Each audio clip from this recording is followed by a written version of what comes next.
absolutely. I was on the edge of my seat. Yeah, that was nuts. That was probably the closest race we're gonna have, maybe. It was.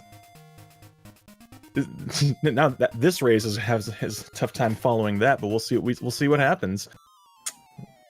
Looks like both runners have started, so welcome to Legend of Zelda Link's Awakening DX 2017 any%, no save and quit, no wrong warp, no out of bounds speedrun tournament, Group A, round 3, match 6. We got TGH on the left, Stanner on 93 on the right. And Crunchy is ruining my intro. Come on. It sounded like you were suffocating. Well, I did just get finished with that hour and a half commentating, so maybe I should have let you do that. No, it's quite alright. It's quite alright. It's hard not to be excited for this race, though. I mean, you got two really great runners, including TGH, who was one of the two folks who raced this at SGDQ this year, so we're expecting some top-tier play here from both of them. Absolutely. So both runners going up for Quicksword. TGH going with the absolute optimal strat, damage boost off the Urchin. Stanner going with the old school method. Not really that much different. Stanner's maybe a half-second slower on his strat, but TGH gets a little bit more swag. Getting the fastest sword. Yeah, quickest sword versus quick sword, I guess. Quick sword, quicker sword. Whatever. They're all swords. Now both runners are going to be heading up to the forest to get the Dungeon 1 key. So TGH actually went up there after the sword. Stanner went left. I don't know if Stanner knows that going up is actually better than even doing the damage boost. I think it saves more time. Possibly. Although at this point, those are still very small time differences, and this is a run that's almost an hour long. There's plenty of RNG and glitches and soft locks to be had. Oh, absolutely. Although I'm not expecting to see any soft locks from either of these. I don't think so. Although Cravone was saying we might see a second try trendy game from Stanner. This is me being selfish. I hope someone else gets second try, because so far I'm the only person to get second try trendy game this tournament. So oh, did you really? I missed it by a fraction of a second. I was so It's actually an easier thing to mess up, because that part of the game is just so routine after you run it that you kind of can just tune out and move the arm a little too far or kind of mistime it. I've missed it several times. But speaking of RNG, it's time for the first major reset point and chunk of RNG, and oh my gosh, that Moblin just said no. So what both runners are going to be going for is a damage boost across the pit there. TGH just got it on his second try.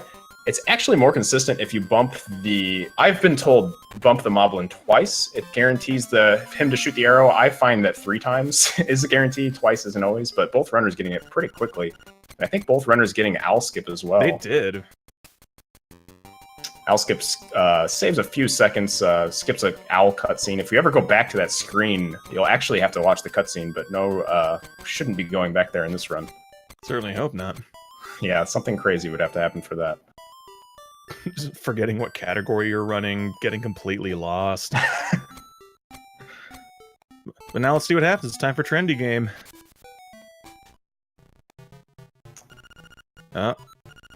So... I would say TGH has got it.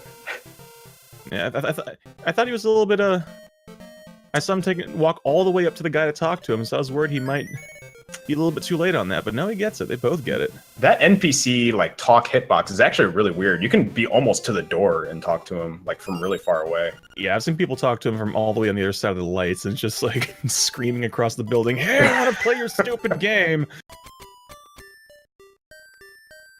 So now we'll see both runners stealing a shovel, buying a couple sets of bombs, stealing the arrows, bow and arrows, taking a death from the shopkeeper. That's intentional. Yeah, Stanner missing that steal there. Nice guy, Stanner, not knowing how to be a crime lord. Yeah, he needs to work on his thievery. That's okay. The punishment is equally severe. You get force lightning. But the real prize from this thievery is the bow and arrow, which the game does not intend for you to get until much later, but we're just going to have it before we even go into Dungeon 1, which leads to some, trivializing some mini-bosses. Yeah, certainly. And I think Stanner accidentally bounced off the dog because he was playing with his shield too much. I would be lying if I said I hadn't done that before. You gotta go for the shield beats, you know? So both, go ahead. Oh, no, you go ahead, go ahead. I was just gonna say, both runners killing a few enemies here. They're gonna be routing some kills here for what's called Piece of Power. Power-up that allows us to get a speed boost and a damage boost. You'll be seeing that later. But if it seems like they're killing some seemingly arbitrary enemies, that's why. And we didn't mention opening the save and quit menu after opening a chest actually skips the text that normally appears after the chest. It's a little bit faster, so you'll be seeing that quite a bit. Yep, maybe no save and quit, but that doesn't mean we can't use the menu, and we do, frequently. Extensively.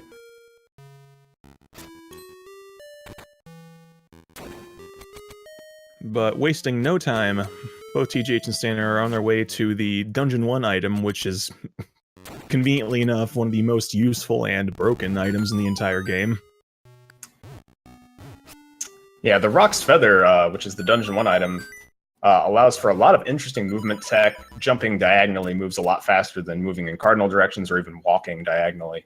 And it also opens up the possibility for a glitch we call super jumping, where you can clip into a wall up to 3 pixels, and depending on the wall itself, I suppose, you can actually jump with the feather and then perform an action, or there's a couple different ways to do it, but you can trick the game into thinking you're on a ledge and you're falling down from a ledge, which actually allows you to get higher than you're supposed to be and jump over some certain obstacles.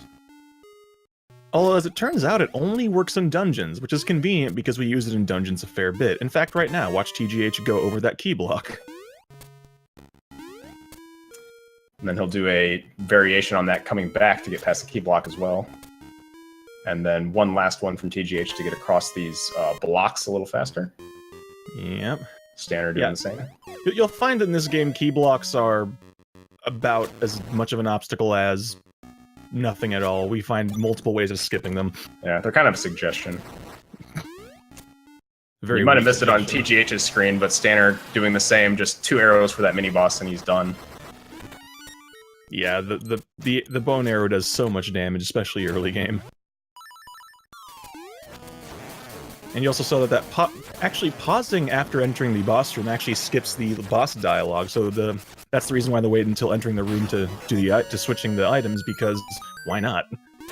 And we do that on entering dungeons too, in some cases to skip the you've just entered this dungeon text.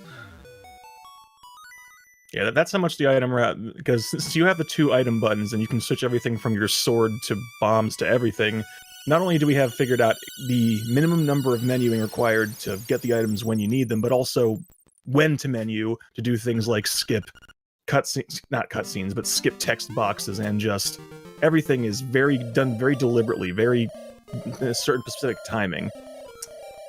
So both runners getting past the D1 boss fairly unscathed. That boss can actually give you a little bit of trouble knocking down a pit, waste a lot of time, but both runners getting a pretty decent D1 time and now going for their kills for Piece of Power, as I mentioned earlier. Yep. Because the thing about Piece of Power is you have to get 30 kills, which is reset by, well, getting Piece of Power, and also by dying. So that's why we don't start counting until after the thievery. Also reset by save and quitting, so Piece of Power routing is actually a really big deal, and in save and quit, I think it's more or less ignored. I believe so, yeah. The thing is, once you have Piece of Power, it goes away when you enter or leave a dungeon, or or when you take 3 hits from enemies. So you time the kills so it drops as early as possible in Dungeon 2. Because if you're not careful and it drops before then, well, you might not even get it in Dungeon 2, and that's a pretty hefty time loss, especially in a race like this. So to make things even more complicated, TGH is about to grab our companion for the run, and Stanner will do the same shortly. Bow Wow. Now we need Bow Wow to eat these enemies outside of Dungeon 2, these flowers. Bow Wow eats pretty much any enemy, including things that really aren't enemies sometimes. We'll get into that later. But any enemy that Bow Wow eats actually counts towards your Piece of Power kill count. So you can't really control when or what enemies he eats to an extent. So you could get unlucky. He could eat a lot of enemies. He could eat not enough enemies, and you could kind of get screwed on your Piece of Power routing. Another side effect is you can't control when he eats these flowers. So TGH having to wait a little bit there, but not too bad RNG on his end. No, yeah, it's not uncommon to see if Bao decides to eat 2 flowers instead of just 1. Seeing Piece of Power pop out of that second flower is one of the saddest things you'll see. But nope, perfect Piece of Power. That's exactly the room you want to see it drop in. And Sttaner getting pretty decent RNG on the D2 enter as well. See if he gets D2 Piece of Power where he wants it. I imagine he will. Yeah. But I think, like we mentioned about Piece of Power, the reason we like having Piece of Power is because it increases your damage and it makes you move faster. That saves a lot of time in dungeons. Yeah. It also adds knockback to enemies, which is useful in a couple spots, harmful in a couple of other spots, but the real reason we want it is because extra damage, moving faster. So both runners getting their D2 Piece of Power, no problem. TGH heading up to the D2 mini-boss. He knocks 4 slashes from the sword with Piece of Power. Really easy. It's a little more difficult without Piece of Power. It takes 8 sword slashes or 4 spin slashes, and you might actually have to deal with his attacks, but no problem with Piece of Power. And now about to get the bracelet. Use a little trick here where you slash the ghosts near the edge and they just fly off the screen. How nice of them. Very odd trick. Yeah. Oh, we almost forgot. Piece of Power also lets you pick things up faster. So picking up these pots, faster with Piece of Power. Always useful, because you're picking up a lot of pots here in the Bottle Grotto.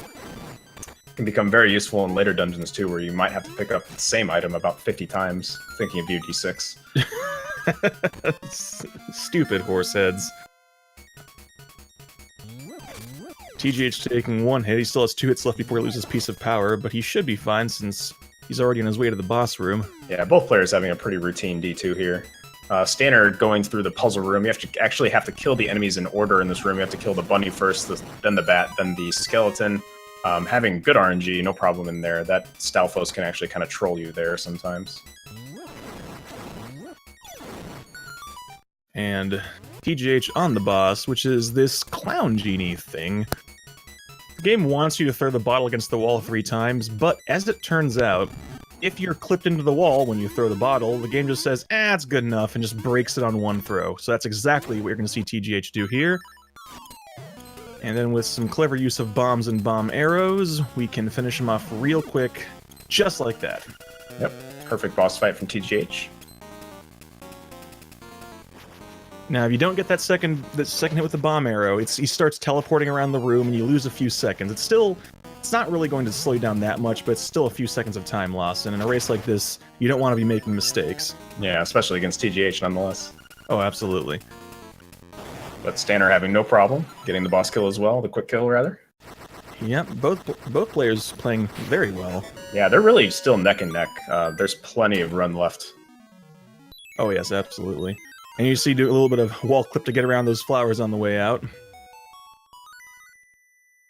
Wall clipping is one of those things where if you don't know about it, you might not even realize that that runners are doing it, but it's used frequently and it is very useful in ways that aren't necessarily obvious either.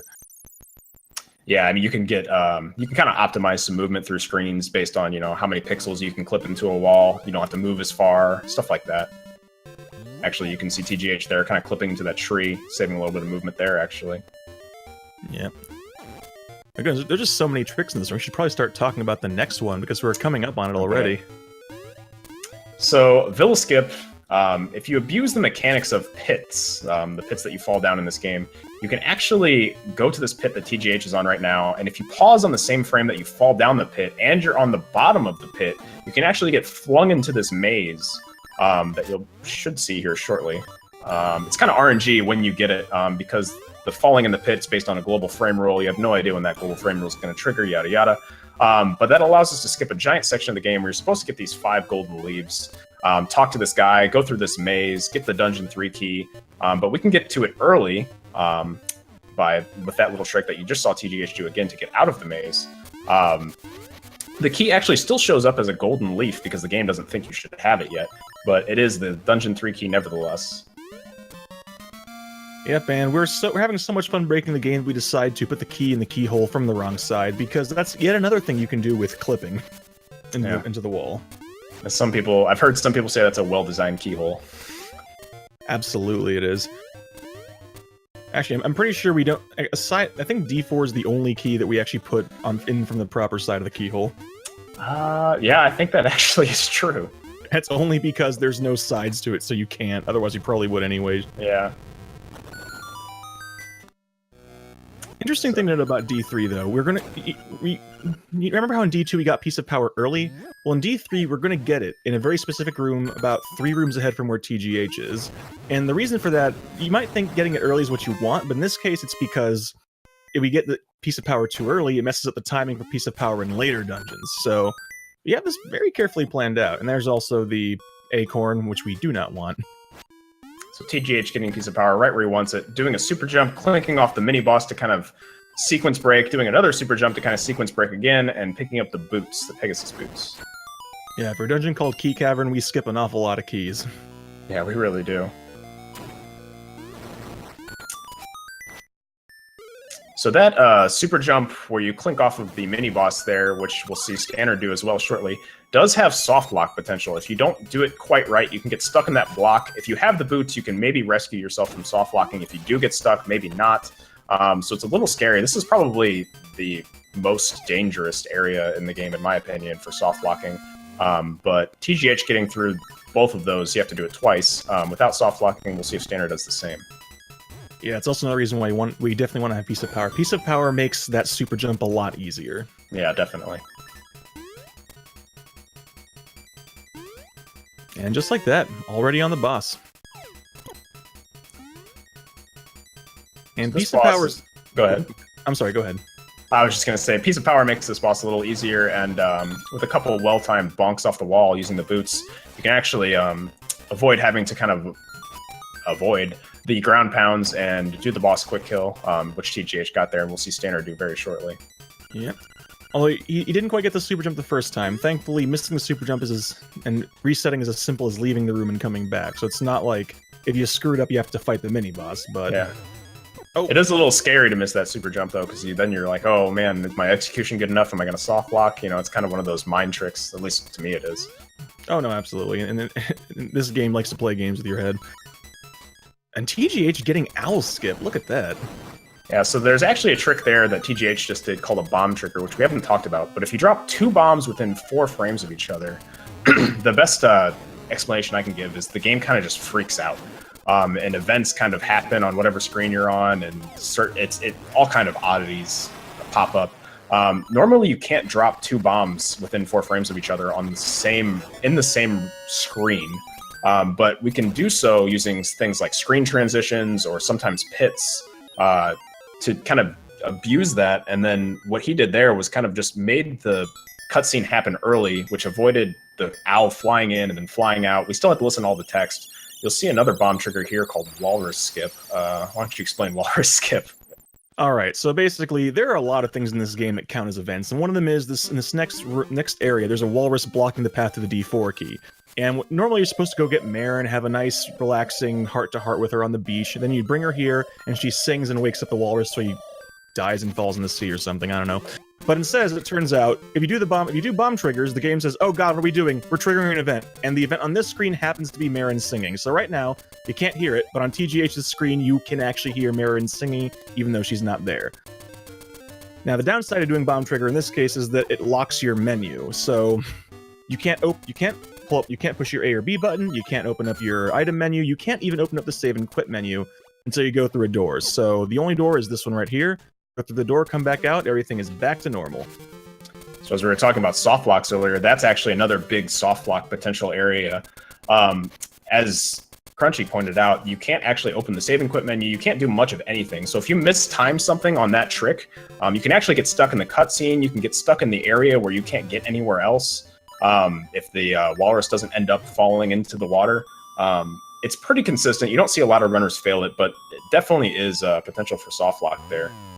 Yeah, and I've actually failed it both ways. It's if you leave the screen too soon, the walrus won't actually fall off, so then you'll come back and you can't get to a door.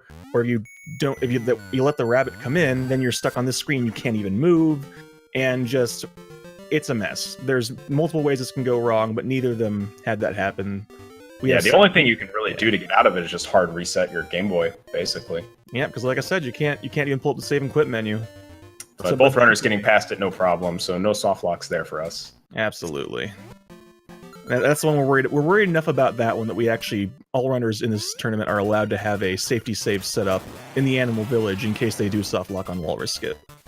Yeah, I don't think anyone's had to use it yet, though, luckily. Yeah, not to my knowledge either. So both runners heading up to the D4 keyhole, which, as Crunchy pointed out, is the only keyhole we put the key in from the correct side.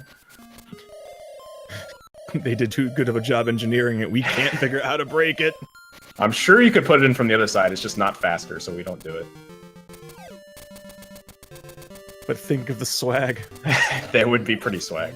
All right, speaking of swag, everyone say hello to our favorite Fish Door. Hi, Fish Door. Look at him, he's just happy to be here.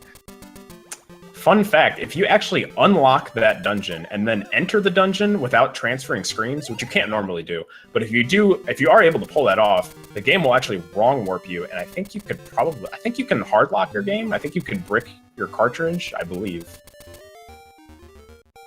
Fun That's stuff. Extreme. Yeah. So TGH coming up on one of the most important glitches, obstacle skip. Not really a glitch, kind of a movement trick. Normally you have to dash through these weird-looking stump thing that the game calls obstacles. You'll see him dash through a couple here, but you can jump over this last one. He gets it. Saves about half a second. If you fail it, wastes 2 seconds roughly, depending on how you fail it. Almost not really worth going for, but we all kind of go for it anyway, because it's, as we said, swag. And because if you don't get it, you're actually secretly shunned from the community. That's true, actually. But now it's time for part of Dungeon 4. No, that's correct. Yep, just part. Yep, because Dungeon 4 has an extremely important item, the flippers, but finishing Dungeon 4 triggers a side quest involving a ghost that we don't want to do, because if the ghost is following you, you can't enter other dungeons. And to put the ghost to rest, you have to go all the way to the other side of the island, and then you have to take him back to his grave, and then it's just, no, we're not going to do that. So we're just getting the flippers and leaving. And TGH on Dumb Jump 1 actually gets it really quickly. That jump is a mess. Normally you're supposed to break that block with a bomb, but if you time the jump right, you can get around it, avoid getting hit too bad, I guess, by the enemies, and open the chest without having to use a bomb on that block. A little faster, but pretty difficult to do, really. Yeah. There's no shame in bombing that block. That is a very difficult jump. Looks like Sttaner's going to get his obstacle skip, so we're 2 for 2 so far. There's still 2 left, though. High-level movement right here. And as Crunchy pointed out, TGH grabbing the flippers, and then he's going to be getting out of D4 and heading over to D5. Yep. Because as it turns out, that ghost side quest, the thing that actually stops it from happening is the item in D6. So we're just going to do D5, D6, and then come back and finish D4. So TGH's already going to be heading on down there, just warping over to the animal village, which is really close to where D5 is. So you might notice that Bow Wow's eating a couple enemies here. I haven't seen it yet, but if Piece of Power drops outside of D5 due to Bow Wow eating too many enemies or getting accidental kills or something like that, it's really costly. Piece of Power actually saves anywhere between 20 and 30 seconds in D5, depending on how your movement works out. So both runners are really going to want to see an early D5 Piece of Power, and it looks like TGH is probably going to get it. Yeah, Dungeon 5 is probably if you get Piece of Power in only one dungeon, you want it to be Dungeon 5, because it's the longest dungeon, there's a lot of running around, and the second dumb jump in the game is made quite a fair bit easier with having Piece of Power. So you want to have it in D5. There's also a lot of annoying enemies that normally take 2 sword hits that only take 1 with Piece of Power, so it's another time save. Oh yeah, no. Yeah, it's no joke. If nothing else, get Piece of Power in D5, and there it is, right in the room you want to get it in. TGH has his count on point. Yeah, I'm sure he's happy to see that.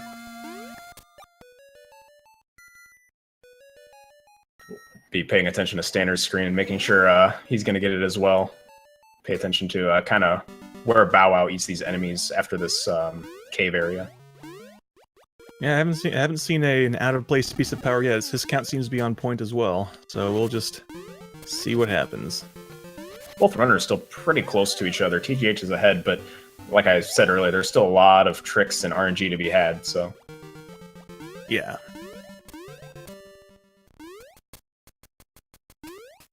And we're also coming across on the big gimmick of Dungeon 5, which is the mini-boss has stolen the items, so we have to go to 4 different rooms throughout the dungeon in order to get the mini-boss to drop it, because he has the hookshot, and we want the hookshot.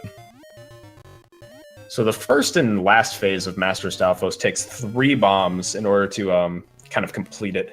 Second and third phase only takes 2, and it doesn't matter how quickly you do those 2 bomb hits. So you'll see TGH here kind of do a setup. He'll drop a bomb, and then spin slash, and then drop another bomb, and then he'll kind of wait around for a while. That's actually optimal. You can't make this go any faster. Although, humorous fun fact here, if you use bomb arrows to get 3 bomb hits on the second and third phase, you do get the kill animation, but it doesn't make him drop the hookshot, unfortunately. Oh, really? I didn't know that.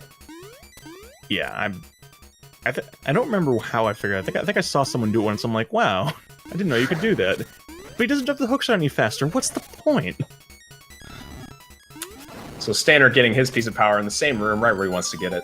So both runners not going to have any problem with D5, unless they take those 3 hits that we mentioned earlier and lose piece of power earlier. One thing that Crunchy pointed out earlier about piece of power is that it actually adds extra knockback to your hits, and to some enemies that adds extra invincibility frames, and one of those enemies is the Dungeon 5 boss, Wall Snake. So you'll probably see both runners lose piece of power before getting to the boss, probably right before getting to the boss. So if you see some intentional damage later on TGH's screen, that's probably what he's doing.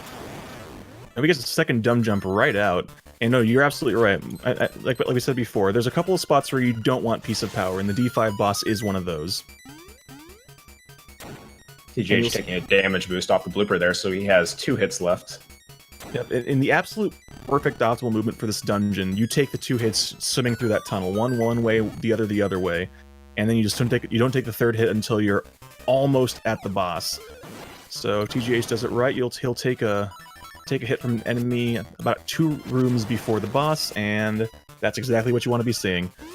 Ooh, taking a hit from the Helmasaur there, but I guess he only did 1 damage boost, so he's still okay.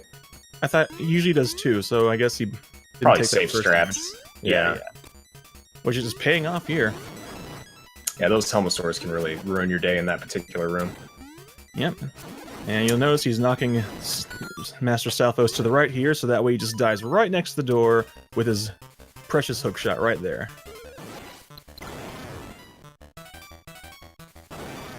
Sttaner finishing up the 3rd phase of Master Stalfos. Oh, and Cravone pointing out, thank you, I'd forgotten about that. If you do kill Master Stalfos, quote-unquote, kill him in one of the other rooms, he drops a key. So it's actually possible to get extra keys in Dungeon 5. I did not know that. That's very weird. This game is kind of weird, let's be honest. It really is. That's part of why I like this game. So Sttaner clearing Dumb Jump 2, no problem. TGH taking a hit a little early, but probably no problem for him. I'm sure he's fine with losing his piece of power there, because in about 2 more screen transitions, he'll be at the boss. Yep. And here we go. It's time for the boss. Why don't you go ahead and explain Wall Snake? Alright, Wall Snake is exactly what it says on the tin. It is a snake that lives in the wall, tail's in the middle, head comes out of the 4 holes. After 1 round of its tail, you have to use the hookshot to pull it out of the wall, and then you have to hit it, I want to say, 8 times? 8 times total, whether or not you have piece of power, actually. Yes, although it's a lot easier without it. Oh, only got 3 hits there. You gotta be careful though, because if you only get 7 hits, if you pull it out, once you pull it out the 3rd time, it'll just come running out into the room, and you don't want that. But TGH, no trouble, getting 5 hits on that second, and that's exactly what you want to see. That is optimal. Yeah, there's the setup to get the 2 cycle. If you don't have the setup and you kind of mess it up or something weird happens, you kind of have to run around the room, and you're kind of at RNG's mercy, kind of as to where he pops up, where the tail's hitting you. It could be a mess of a boss fight, but TGH having no problem. And Sttaner picking up the hook shot, and he'll be moving over to the boss now. Yeah, I mean, better runners are actually better at adapting to less than optimal heads popping out of the wall, but RNG puts it at the opposite corner of where you're at. No amount of skill can really overcome that, so you're pretty much at the mercy of what the game wants. Sttaner losing his piece of power a little early there, so he's going to have to go through the rest of the dungeon a little slowly. Not too far from the boss, but a time loss nonetheless. He actually picks up another piece of power. I don't think he wanted to do that. Nope. that actually, it probably wastes a little bit of time because he has to go through that text box, or rather open up the menu and skip the text box, and now he has to take extra damage. But he already took 2 hits, so not too bad, I guess.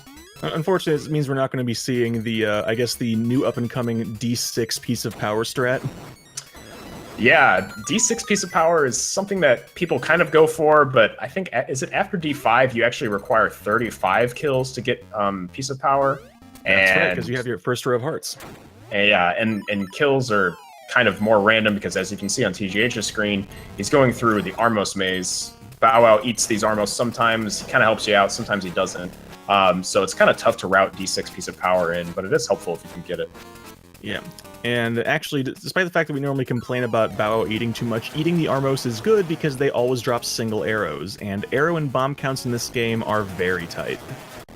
Yeah, depending on your route, you could be really low on bombs, and in D7, there's actually 4 bomb triggers and a bombable wall. So you need 9 bombs total. Then you have to get a bomb pickup, and then you have to use 3 bombs on the boss. So it's very important to kind of manage your items. And that's assuming you do everything optimally, because depending on how you do bomb triggers in D7, it's very possible to accidentally use too many bombs. That's true, actually. TGH getting a trick called Bootstrats, one of many variations of it, kind of defeating that mini-boss a little quicker. I'm sure we'll see Sttaner do the same. It is deceptively difficult, though, because TGH did bonk once there, and yeah, if you do it correctly, you actually you charge in one direction and then actually go full speed back at the is that an Armos Knight? I always forget the names. I think it's I think it's Armos Knight is the name of that mini boss. Yeah, so no, bootstrats are definitely they look pretty simple, but to do it perfectly takes a little bit of practice, and yeah. TGH getting it almost perfect, but one extra bonk there. You don't want a bonk if you can help it in this game. I don't know if you've seen Vlak's bootstrats, but he has some crazy setup that actually knocks the mini-boss down towards the door. It's really cool, actually. Speaking of crazy strats. Yeah, TGH getting a cutscene eat. So we mentioned that Bow Wow eats enemies, and the way the game treats cutscenes is actually as an enemy on the screen. And if you shoot a bomb arrow into that wall, like you saw TGH do, and you'll see probably Sttaner do soon, you can actually manipulate the game a little bit to drop the cutscene enemy near where you are, and then Bow Wow says, hey, I can eat that, and he eats the cutscene enemy, skips the cutscene, kind of, and you can move around and get into the dungeon a little earlier than if you were just to sit there and watch the cutscene. And TGH getting that D6 piece of power. Yeah, that's really helpful. So that's not guaranteed. That's probably not where he was wanting to get it, because he kind of had to go and get it, but that's going to be helpful because now he's got that increased movement speed. He did already take a hit, though. Yeah, but D6 is one of those places where if you're not careful, it's easy to take hits, but at the same time, if you're really precise with your movement, then you should be fine. Which sounds contradictory, but yeah, trust me, it makes sense. Yeah, actually, the area in which he took a hit is probably like one of the last screens where I kind of consider this dungeon dangerous, and not even really in that screen, depending on how you do it. I think Dungeon 6 is probably one of the safer dungeons as far as dying goes. Yeah, I think the only time I usually have trouble is if I take a couple of extra hits, dealing with the last couple of rooms before Facade. And here we go. TGH just doing his best impression of Michael Jackson here. But he doesn't really have to, because he's invincible. Because if you walk up to a pot or something along those lines and hit it with the hook shot, the game just says, oh yeah, you're invincible now. I'm not sure how that works, but it does. I'm not either, actually, but it's very helpful. Oh, it most certainly is. Oh, taking a second hit there, unfortunately, in the Wizrobe room. Still's got his piece of power, though, and there's still a lot of walking in D6, so definitely getting his money's worth. Yeah, I hope you like super jumps, though, because D6 is full of them. And one more flock clip, depending on his route, actually. Yep, he's going for the flock clip. Yeah. So this super jump that he's about to do actually has soft lock potential if you do it wrong. The lineup's pretty easy, and he's kind of having a little bit of trouble with it, but it looks like he got it.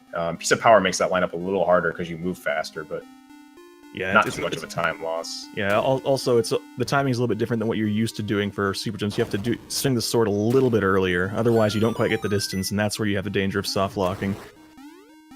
At least that's, thankfully, boots. Yeah, the boots let you break out a soft lock, but oh, I thought I was gonna get first try horse hits there. Oh, second try though, not too bad.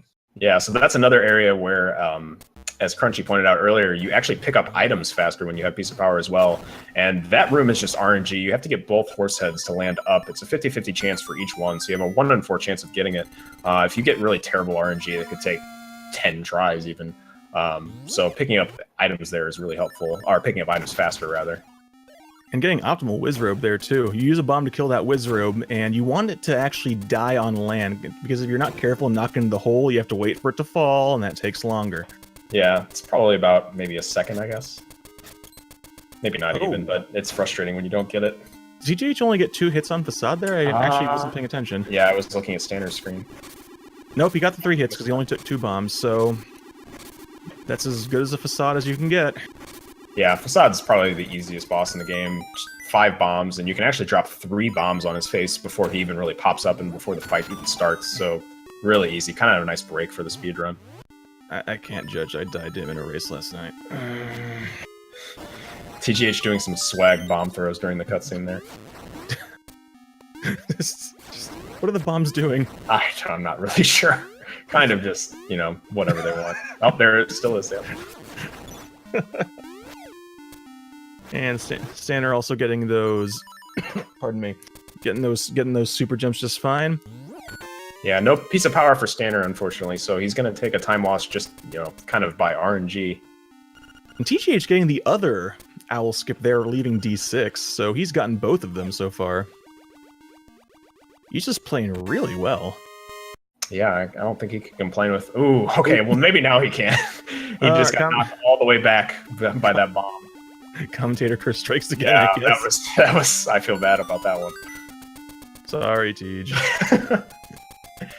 Yeah, that's even worse in the water because you actually have momentum, and the bomb adds just tons of momentum to your swimming, so you actually kind of have to wait for a second for all your momentum from the bomb to go away. It's really frustrating to take a hit from the bomb, and it's just totally RNG there. Oh, and Stanner doing the old route through D6. Where you fight the mini-boss, which lets you dodge the horse heads. Yeah, boss ball, as he's called in my channel. Shoutouts to Unicornator. This is actually the route that I learned when I first learned this game. Yeah, the same here. Yep. The other one is technically faster, but again, you don't have to deal with horse heads using this route. And you get an extra bomb pickup as well. Yeah. Oh, okay. I thought TJ was having a little bit of trouble there with the super jump to get up to the D4 key, because like we said, now you finish D5 and D6. Having the level 2 bracelet makes it so that you don't get that ghost side quest. So finish D4 before we head up into the mountains, and then just never come back down. TGH having a little bit of trouble with a optimal quick fall through the water there, but defeating the D4 boss nonetheless. Oof. And then he's going to be continuing on to Rooster Skip. Yep.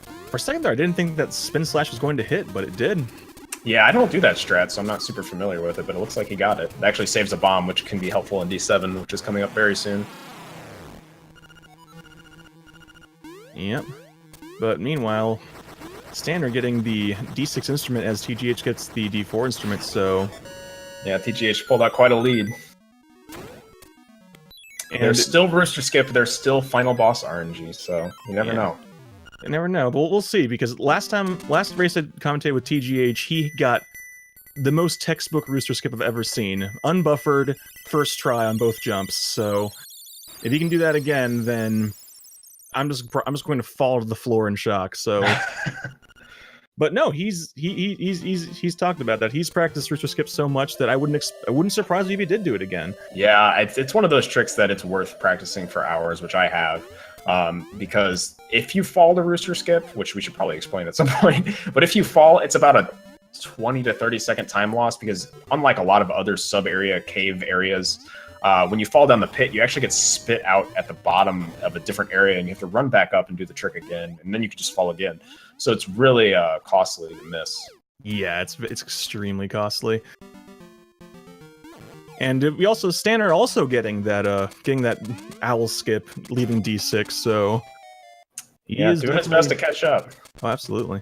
Oh, TGH and obstacle skip again. We are 3 for 4, or 3 out of 3 so far. 3 for 3 so far. And we'll see if Stanner gets it here.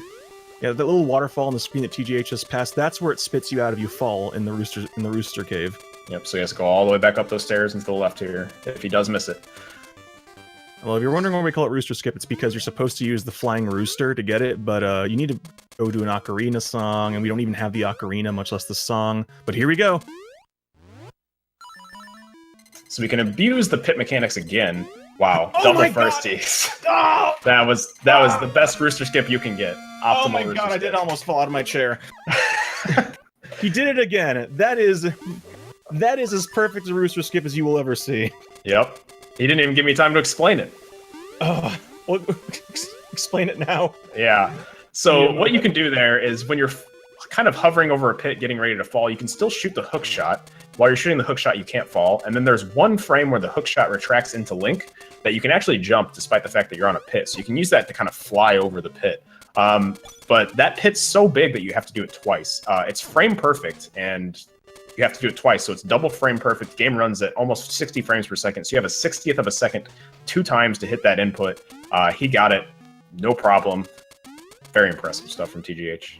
Yeah, because most folks will do a buffer, because you can actually use the save and quit menu to buffer. And when you get a certain frame, then you use the menu, which takes slightly more frames, and it gives you the exact frame that you need to jump on. But it obviously takes more time than doing it unbuffered. But the problem with doing it unbuffered is, if you screw it up, there's a chance you'll fall. So most folks do it unbuffered, even in PB attempts, because it's better than falling. But TGH, with balls of steel, just does it unbuffered like it's no big deal. I actually don't know the buffered strats, so I'm going to be doing it unbuffered in my races as well. Well, hey, more power to you. So shoutouts to Bow Wow for eating the D7 unlock cutscene as well. Yep, in that case, instead of using a bomb arrow, we actually just use the stone that we throw to access the keyhole. Does the same thing that the explosion from the bomb arrow does. But you want to talk about these bomb triggers? So we're going to see 4 bomb triggers here, one right here. Well, okay. Messing up the screen transition bomb trigger, but getting it by dropping 2 bombs in the pit. One more there. You're supposed to knock down these pillars in D7 to access the boss area. Normally you go get this giant steel ball and throw it into these pillars to knock them down, but we can actually make the events happen by using bomb triggers. He's going to blow open this wall and then do one more screen transition bomb trigger, and he's already knocked down all 4 way, way, way, way faster than the casual route. But this is the reason why you need so many bombs. You kind of have to do some tight item management. Sttaner getting his last obstacle skip for the run. So we're 4 for 4. Yep. I will say though that TGH always does the pit for that first pillar. It looks like he went for the screen transition one unbuffered. You can actually do buffered on those screen transitions, but it's obviously slower. Right. And he didn't get it, so he just went for the pit, which is not much slower. Oh, he gets the optimal Goomba placement. Wow. From Goomba Surf. Dang. So that trick skips the boss key. There's actually another trick you can do that's slower. That one's actually RNG dependent. You have to get that Goomba to go into the right position. He got it first try super fast, so this was a great D7 for TGH. Probably close to his gold split. I will remark that you see Sttaner doing the buffering there. You saw him do save and quit menu, and then he did for the last one. He did the map, like I mentioned. And I think he might have gotten the bad suck pixel. Nope, we got it. Oh. Still having a little bit of trouble getting on that ledge. Okay. But he got it nonetheless. Okay. No, because if the subpixels aren't in your favor, it's actually possible for save and quit to miss the pixel you need, which has happened to me many times, and there's video proof of it, in fact. So. So was that his first try on Rooster Skip? Yes, it was. Okay, so despite TGH being ahead, Sttaner is playing very well, I would say. Oh yeah, absolutely. Sttaner is playing very well. So TGH defeating the D7 boss Evil Eagle with 3 more bombs, and then picking up the D7 instrument. And he'll be heading over to D8. We'll have more shenanigans and bomb triggers and such. Yeah. Oh my god, I'm so sorry. Okay, there we go. I didn't even hear anything, so you didn't even have to apologize. Oh my god, that's good then. I got a new microphone and apparently it knows what not to pick up.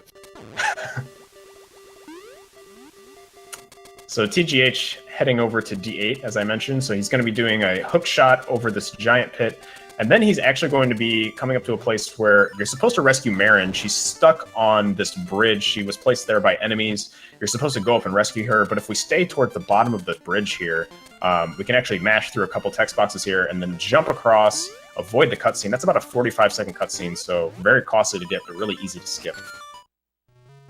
The little part of my heart dies every time I skip that, though. Yeah, we don't save the waifu.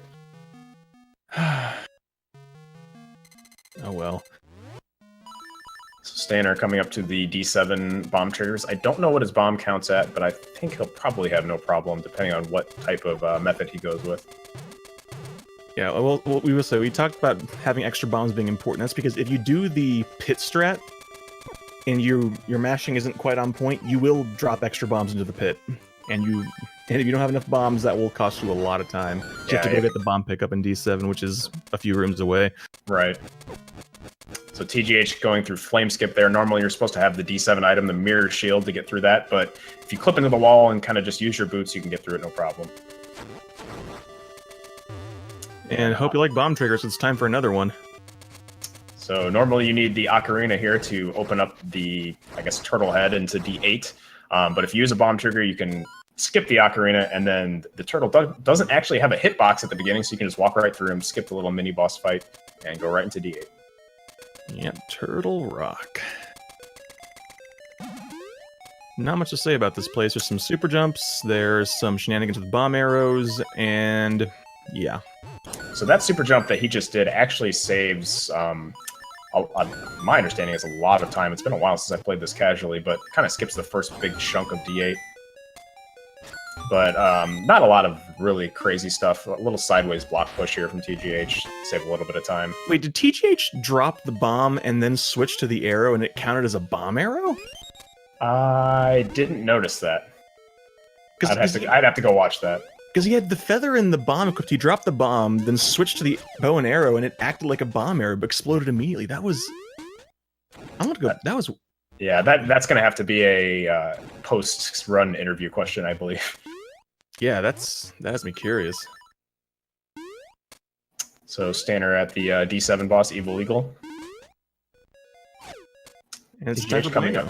Yep, time for Bueno. The one of many D8 mini bosses, but one of two that we actually do.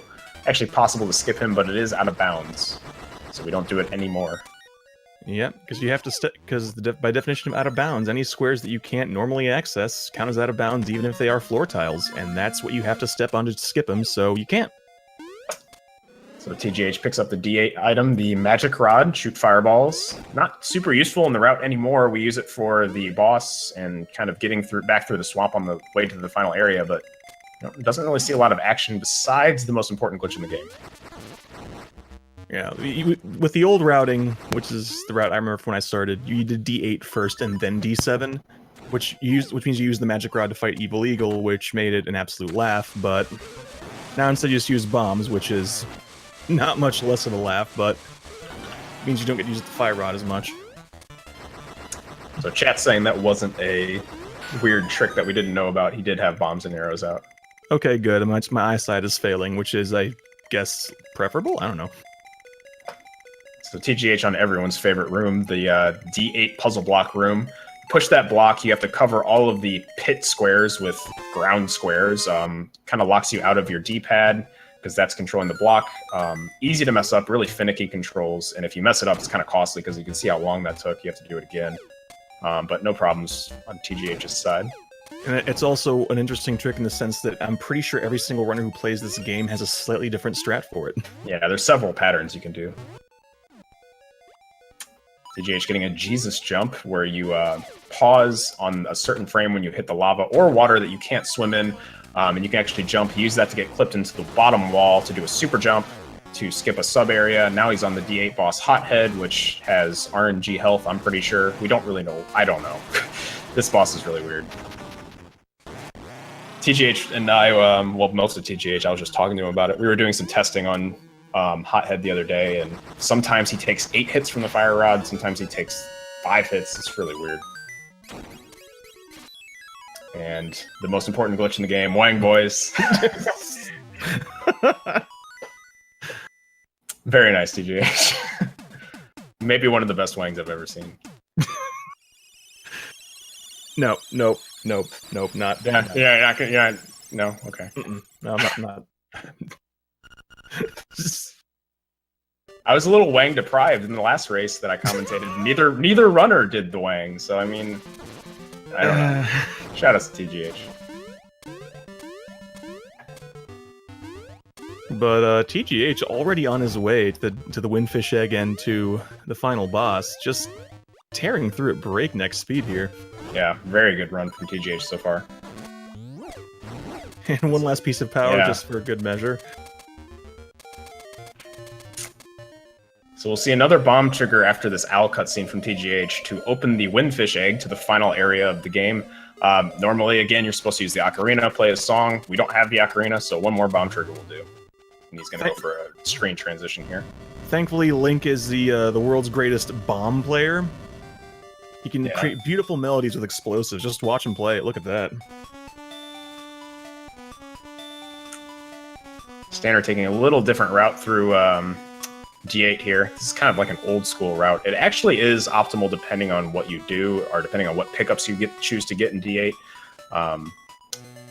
But he gets to that screen. You kind of have to... There's an interesting strat in that screen. You have to knock the P-hat down the pit before it takes off and goes into the air, and then you have to kill the 2 ropes with your hook shot. It's actually one of the more fun, like, kind of strats in the game, but I don't do it anymore, unfortunately. So shout out to Sttaner. Doing some old school strats. Yeah, can't talk. I'm not sure what he was doing there, too. I think maybe he was giving shout-outs to Blano Skip, because that's where Blano Skip was, and he was kind of clinking off the block. Yeah, just for old time's sake. Like pouring one out for an old friend that's no longer with us. TGH doing some bomb manipulation. This maze that he's going through actually repeats screens, so you can actually set a bomb on one screen, come back and see it explode later. Doesn't really do anything, just kind of looks neat. Yeah.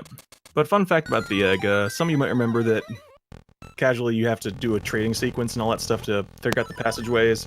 But as it turns out, before that passage route is generated, I believe, when you get the magnifying lens. So if you don't get the magnifying lens, there's a default path, and we just happen to know what it is. So we don't even have to do the trading sequence. Yeah, the default path is left, left, up, right, right, up, left, up. And I think it's actually reading the book that triggers the path to be generated. So I think you can actually get the magnifying glass and then still not read the book. Okay, I wasn't sure if it was the lens or reading the book, but okay. Yeah, I'm not sure. Maybe 100% might do that, because I'm sure they get the magnifying glass, but then they probably don't read the book. Yeah, it wouldn't surprise me. Going back to maybe Village at that point would just be a waste of time. So TGH doing one last bomb trigger, getting a text skip on the boss, which actually also cancels out all the music. Missing an RNG quick kill on the first phase of the boss, the Blob, and now he's on the Aghanim phase. First 2 balls from Aghanim are guaranteed to be good. Takes 4 hits total. The last 2 are just 50-50, and there's no limit. Looks like he got 1 blue ball, I think, and he needs 1 more hit, so... Each blue ball wastes about 8 seconds. But Aghanim is done, so it's time to move on to... Oh, he drops the Moldorm.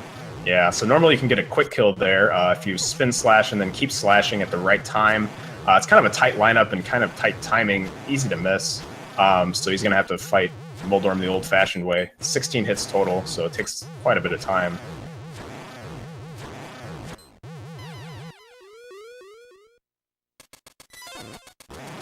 Now time for Nightmare Ganon here. Yeah, not too exciting on him. Just kind of dash into him with the sword. And then land Mola, blink and you missed it. Yeah, that was a phase, we swear. But now it's time for Deathel, the final bit of RNG in the entire run, which can literally make or break a PB.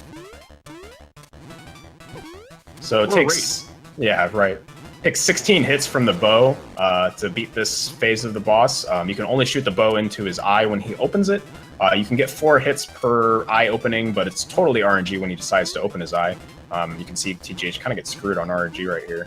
Oh, come on.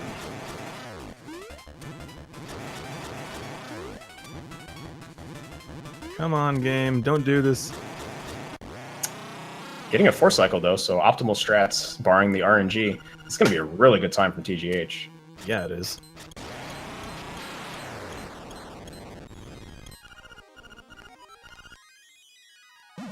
And with the fade to white, we have time, and TGH wins our race with a time of 54:05, almost a 53 in a race. Yeah, that was a crazy run. A great run by TGH.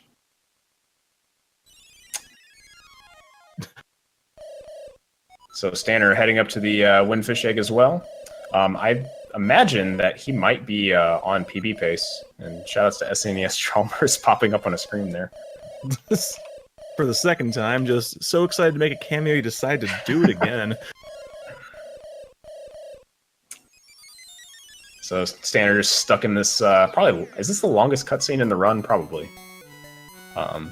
It might be.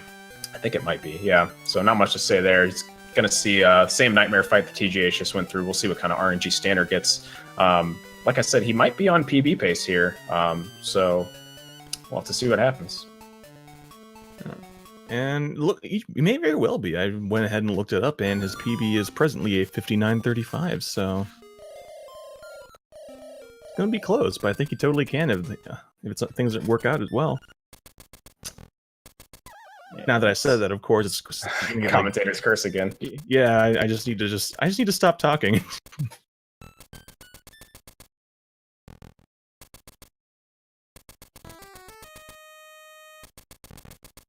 See if TGH wants to join us in commentary here. So you'll see Sttaner do the bomb trigger, just kind of mash bombs, skips the intro text. And then he's going to go for the blob quick kill, just like TGH did. Having a little trouble with the lineup there, though. Let's see if he can get it. And... oh, he gets it. I don't think he got it there, actually. Yeah. I think he actually didn't have the lineup quite right. Okay, I thought he had gotten it. That's... yeah, if you get the lineup, it's kind of RNG whether you get it or not. If you don't get it, it's not a huge deal. It does waste time. He's actually getting kind of bad RNG on this segment, too. You just use the powder on this phase. Sometimes you can get multiple hits with the powder. I don't know if he knows that, though. He looks like he was trying to, but at the same time, you don't want to use all your powder, then just run out, and then run out. All right, and we got TGH in here now. What's up, TGH? Yo, what's up, guys? Great run, man. 54. Yeah, that's fantastic. Yo, thanks, yeah. I'm a little bit ticked off at the Moldorm quick kill, though. Oh, yeah. That barred you from getting a 53, actually. Yeah, there's an exploit. For anybody who didn't know what happened, there's an exploit where if you slash your sword quickly enough, after letting go of a charge, you don't get a spin slash, you just get a normal slash. Oh, and, yeah. And I got it. I just started mashing too quickly. And, yeah, missed it. And I was actually really mad I couldn't get the 53, but whatever. Yeah. Well, great run, nonetheless. Otherwise. Yeah. Oh, yeah, absolutely. You almost knocked me on my chair getting that flawless Brewster skip again. I was practicing it before the run, and I was getting it like maybe 50% of the time. So I said to myself, okay, well, that means I'm just going to get it in the race. It's fine. If I was getting 100% of the time, I would have been worried. So Sttaner only getting 2 blue balls, I think, and now completing the Moldorm quick kill. That's what it looks like. So he's actually doing pretty well with the nightmare fight. So if he has so hopefully Deathloop gives him a cooperative pattern. That's the right way to fight Moldorm quick kill, by the way. That's the right way to do it. I would say he could probably PB by a handful, maybe tens of seconds. Yeah, looks like it. Yeah. Oh yeah, absolutely. Here's hoping. What's his PB? 59.35. Yo. Oh yeah, you're going into Deathloop with minute 45 left to that. Seems promising. Seems promising, but you never know what Deathloop wants to do. True. We say as he just doesn't open his eye at all. There we go. So TGH, Crunchy didn't want to comment on it too much, but that was a great wang. Thanks for that, man. Oh, no problem. Thank you. Yeah, I like it nice and wide. Yeah, we saw you playing around with the width there. Yeah, that's one of the advantages to running on console is you can do that. Switch between 16:9 and what is it, 10:9? I'm not sure actually. This is gonna be like a 45-second PB for Sttaner, actually. Yeah, dude. Oh yeah, this is a hefty Yep. PB.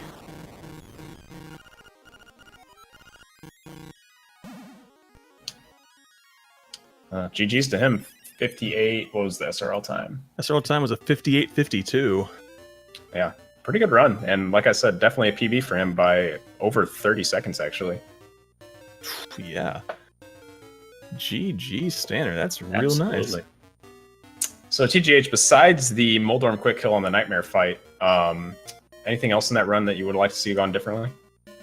There were a couple of things I could have pinpointed.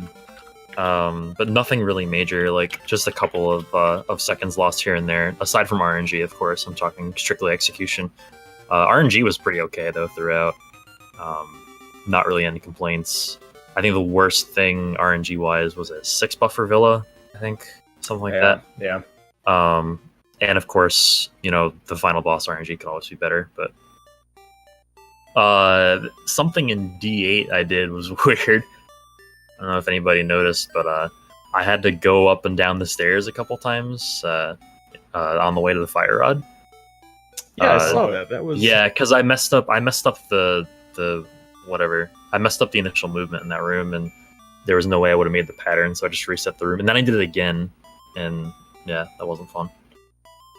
Yeah, that was Go ahead. probably like the biggest execution mistake though, besides Molder and Quick Kill.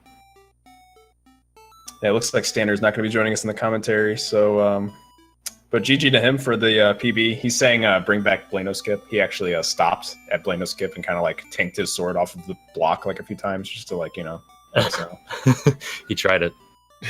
Just say, hey everybody, do you remember the time when we used to jump over this block? So TGH, not to put you on the spot or anything, but best theory about Hothead? Best theory about Hothead is that he's Hothead. Honestly, he's a mystery dude. I have no idea. He's I mean, I kind of screwed him up. Like I don't think I would have gotten it no matter what I did, but yeah, Hothead is just like, I don't even know, man. It's like we were going over this the other day, you and me, Fezzo, and like we both concluded that like we just kind of shrugged our shoulders and we were like, yeah, there's no clear cut explanation for how he works. Just a hot spicy enigma. So I think that's actually the fastest time we've seen in the tournament so far. Is that correct? Has anyone had a 53 yet? No, as far as I know, I don't think anyone else even has a 54. No, Bamboo had one, I believe. Oh, he did? I must have missed his last race then. Yeah, he had a 54-14, actually. So just to put it in perspective, actually, what's Bamboo's PB? Bamboo's PB 54:06, I believe. Yep, So- absolutely right. TGH's time would have been good enough to get 4th place on the leaderboards for this game. So only 3 other people, himself included, have ever played the game faster than that. So great run, man. Thanks, man. Appreciate it. Well, I guess that about does it for us. Crunchy, TGH, any final words? Just a really solid run. Kept focus throughout pretty well.